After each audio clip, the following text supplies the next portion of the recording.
Hello students, welcome to my channel. आज हम लोग डिस्कस करेंगे रिप्रेजेंटेशन ऑफ कॉम्प्लेक्स नंबर।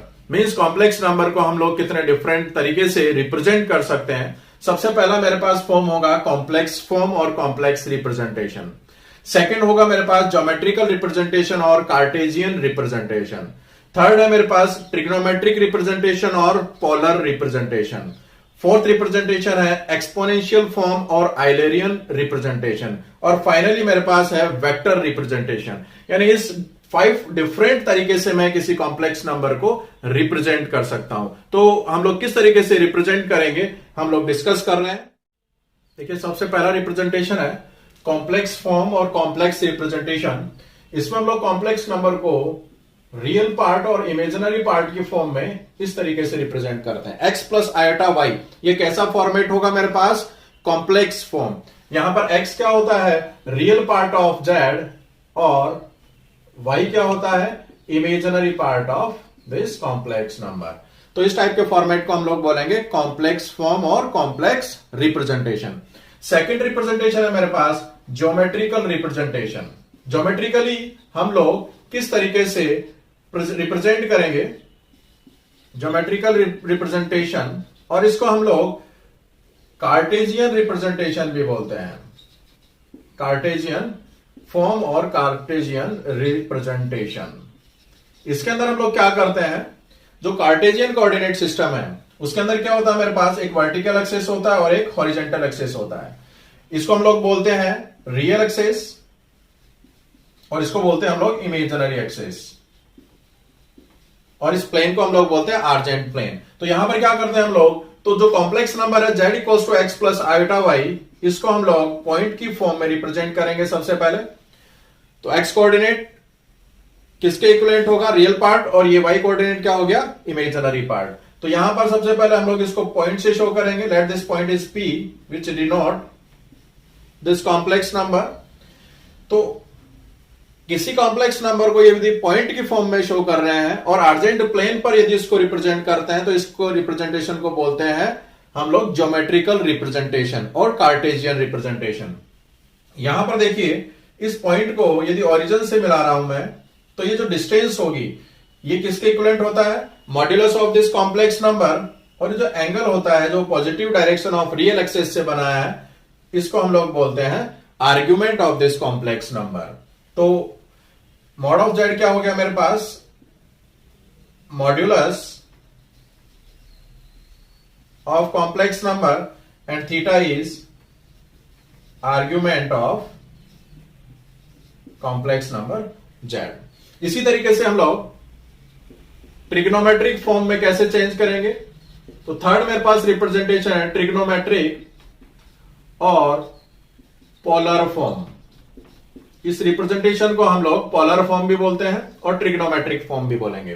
तो यहां से देखिए, ये मेरे पास कोई कॉम्प्लेक्स नंबर है आर्जेंट प्लेन में, इसके कोऑर्डिनेट है एक्स वाई और ये एंगल है मेरे पास थीटा। तो पोलर फॉर्म में हम लोग इस पॉइंट को कैसे शो करेंगे? ये वाली जो डिस्टेंस है ये क्या है? मॉड्यूलस ऑफ जेड, जो कि आर के इक्विवेलेंट में अज्यूम कर रहा हूं। तो ये वाली जो डिस्टेंस है वो किसके इक्वल होगी? आर कोस थीटा, जो कि x कोऑर्डिनेट है, और ये वाली जो डिस्टेंस है वो बनेगी मेरे पास r साइन थीटा। तो यहां पर x किसके इक्विवेलेंट हो गया? r कोस थीटा, और y किसके इक्विवेलेंट होगा? r sine theta. ट्राइंगल से हम लोग मेजर कर सकते हैं, यदि r है ये थीटा है, तो ये जो बेस है, बेस डिवाइडेड बाई हाइपोटेन्यूज, तो base divided by hypotenuse cos theta के इक्वल होता है। तो ये जो लेंथ है वो किसके इक्वल हो जाएगी? r cos theta. तो यहां से जो कॉम्प्लेक्स नंबर है वो किसके इक्विवेलेंट आ गया? r cos theta plus iota y which is iota r sine theta. R common ले रहे हैं हम लोग, तो मेरे पास जो फॉर्म है वो इस तरीके से बन जाएगा। तो z इक्वल्स टू किसके इक्वल हो गया? R cos theta plus iota sine theta.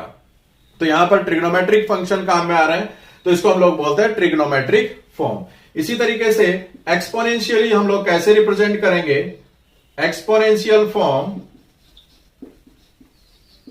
और इसको हम लोग आइलेरियन फॉर्म भी बोलते हैं। आइलर मैथमेटिशियन का नेम है। तो आइलेरियन फॉर्म से हम लोग कैसे रिप्रेजेंट करेंगे इसको? यहां पर एक थ्योरम है आइलर थ्योरम, और आइलर थ्योरम क्या कहती है e raise to power iota theta, ये एक मेरे पास एक्सपोनेंशियल फंक्शन है। E raise to power iota theta किसके इक्वल होता है? Cos theta plus iota sine theta. तो इस थ्योरम को अप्लाई यदि हम लोग इस एक्सप्रेशन में करेंगे तो यहां पर z किसके इक्वल आ जाएगा? r, और cos theta plus iota sine theta किसके इक्वल हो गया? e raise to power iota theta. तो ये जो फॉर्म है वो कैसा फॉर्म आ गया मेरे पास? एक्सपोनेंशियल फॉर्म और आयलर फॉर्म। इसी तरीके से फिफ्थ मेरे पास रिप्रेजेंटेशन है वेक्टर फॉर्म। वेक्टर फॉर्म में हम लोग किस तरीके से रिप्रेजेंट करेंगे? ये मेरे पास कॉम्प्लेक्स नंबर है z, x, y, ये पॉइंट P, OP। तो जो OP वेक्टर है ये क्या है मेरे पास? z ही तो है। तो OP वेक्टर को हम लोग कैसे शो करेंगे? ये मेरे पास डिस्टेंस x है, तो यदि इस डायरेक्शन में यूनिट वेक्टर मेरे पास i कैप है तो कंपोनेंट फॉर्म में हम लोग इसको कैसे शो करेंगे? ये एक्स आई कैप हो गया और ये क्या हो गया? वाई जे कैप। यानी वर्टिकल डायरेक्शन में मैं जो यूनिट वेक्टर है वो जे कैप के इक्विवेलेंट ले रहा हूं। तो जो ओपी वेक्टर है वो ट्राइंगल रूल से सम कैसे होगा इनका? एक्स आई कैप प्लस वाई जे कैप। तो ओपी वेक्टर किसके इक्वल हो गया? एक्स आई कैप प्लस वाई जे कैप। तो मेरे पास जो कॉम्प्लेक्स नंबर है वो वेक्टर फॉर्म में किसके इक्वल आ गया? एक्स आई कैप प्लस वाई जे कैप। यहां पर आई कैप और जे कैप क्या है? यूनिट वेक्टर है along real axis and imaginary axis. तो इस तरीके से हम लोग 5 डिफरेंट वेज से हम लोग किसी कॉम्प्लेक्स नंबर को रिप्रेजेंट कर सकते हैं। और यहां पर इसकी ब्यूटी क्या है? यदि मैं ट्रिग्नोमेट्रिक फॉर्म में चेंज कर रहा हूं तो कई बार मेरे पास क्या होता है? कॉम्प्लेक्स नंबर की जो कैलकुलेशन है वो कॉम्प्लेक्स ट्रिग्नोमेट्रिक रिप्रेजेंटेशन के साथ में इजी हो जाती है। तो सबसे पहले हम लोग उसको ट्रिग्नोमेट्रिक फॉर्म में चेंज करते हैं और फिर हम हमारी प्रॉब्लम को सॉल्व करते हैं। इसी तरीके से कई बार एक्सपोनेंशियल फॉर्म में रिप्रेजेंट करने के बाद में कैलकुलेशन क्या होती है? इजी हो जाती है। तो हम लोग हमारी कन्वीनियंट के अकॉर्डिंग किसी भी फॉर्म में कॉम्प्लेक्स नंबर को चेंज कर सकते हैं और वहां पर उनके रूल्स को अप्लाई करके क्वेश्चन सॉल्व कर सकते हैं। एक एग्जांपल से हम लोग डिस्कस करते हैं कि किस तरीके से हम लोग एक फॉर्म से दूसरे फॉर्म में कॉम्प्लेक्स नंबर को चेंज कर सकते हैं। देखिए जितने भी 5 फॉर्म्स हैं वो इंटरचेंजेबल हैं। तो किस तरीके से हम लोग कॉम्प्लेक्स नंबर को चेंज करेंगे? हमारे पास एक कॉम्प्लेक्स फॉर्म में कॉम्प्लेक्स नंबर गिवन है। Let the complex number is 1 plus √3 iota. ये कैसा फॉर्म है? ये है मेरे पास कॉम्प्लेक्स फॉर्म और इसको मेरे को ज्योमेट्रिकली रिप्रेजेंट करना है। तो इसका ज्योमेट्रिकल रिप्रेजेंटेशन क्या हो गया? ज्योमेट्रिकल रिप्रेजेंटेशन हो गया मेरे पास एक पॉइंट फॉर्म बनेगा।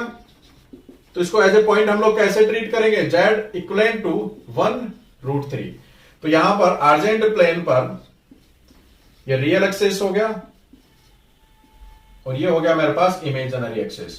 तो 1√3 फर्स्ट क्वाड्रेंट में आएगा। That this point is 1√3। तो ये जो पॉइंट है वो किसको शो कर रहा है मेरे पास? इस कॉम्प्लेक्स नंबर को। तो ज्योमेट्रिकली हम लोग क्या करते हैं? कॉम्प्लेक्स नंबर को एक पॉइंट से डिनोट करते हैं और जो लेंथ होती है इस लाइन की, इस पॉइंट को ओरिजिन से ज्वाइन करने पर वो किसके इक्वल होती है? Modulus of complex number. और इसकी डिस्टेंस फॉर्मूले से यदि हम लोग वैल्यू कैलकुलेट करेंगे तो 1 प्लस √3 माइनस 0 का स्क्वायर 3 देन √4 का रूट कितना आ गया? 2। तो इसका जो मॉड्यूलस है वो किसके इक्वल हो गया? 2। और इसका जो आर्ग्यूमेंट है थीटा, ये थीटा किसके इक्विवेलेंट आएगा?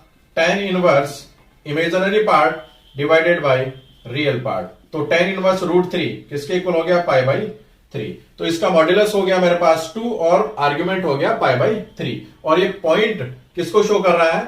कॉम्प्लेक्स नंबर को। तो अब हम लोग ट्रिग्नोमेट्रिकली हम लोग कैसे रिप्रेजेंट करेंगे इसको? तो ट्रिग्नोमेट्रिक फॉर्म और पोलर फॉर्म क्या बनेगा इसका?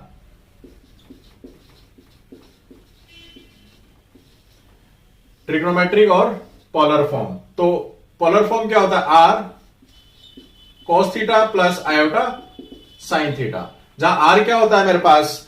मॉड्यूलस ऑफ कॉम्प्लेक्स नंबर और थीटा क्या होता है मेरे पास? आर्ग्यूमेंट। तो कॉम्प्लेक्स नंबर किसके इक्वल आएगा? r means 2 cos of π/3 plus iota sine π/3। तो ये जो रिप्रेजेंटेशन है वो कैसा हो गया मेरे पास? Trigonometric representation. इसी तरीके से एक्सपोनेंशियल और आयलर फॉर्म में हम लोग कैसे रिप्रेजेंट करेंगे? यहां पर क्या करेंगे? z के इसके इक्वल होगा r। r किसके इक्वल है? Modulus 2 e raise to power iota theta, argument किसके इक्वल है पाई बाय 3, तो e raise to power iota pi by 3। तो ये फॉर्म कैसा हो गया मेरे पास, आइलरियन फॉर्म और एक्सपोनेंशियल फॉर्म। वेक्टर फॉर्म में हम लोग कैसे रिप्रेजेंट करेंगे इसको, z equals to real part x किसके इक्वल है 1, तो i के plus imaginary parts √3 means √3 j के। तो ये जो वेक्टर है ये किसको शो कर रहा है मेरे पास, इस कॉम्प्लेक्स नंबर को। तो हम लोग किसी भी फॉर्म में यदि कॉम्प्लेक्स नंबर गिवन है तो हम लोग उसको दूसरी फॉर्म में चेंज कर सकते हैं और वहां पर फिर उसके रूल्स को अप्लाई करके क्वेश्चंस को सोल्व कर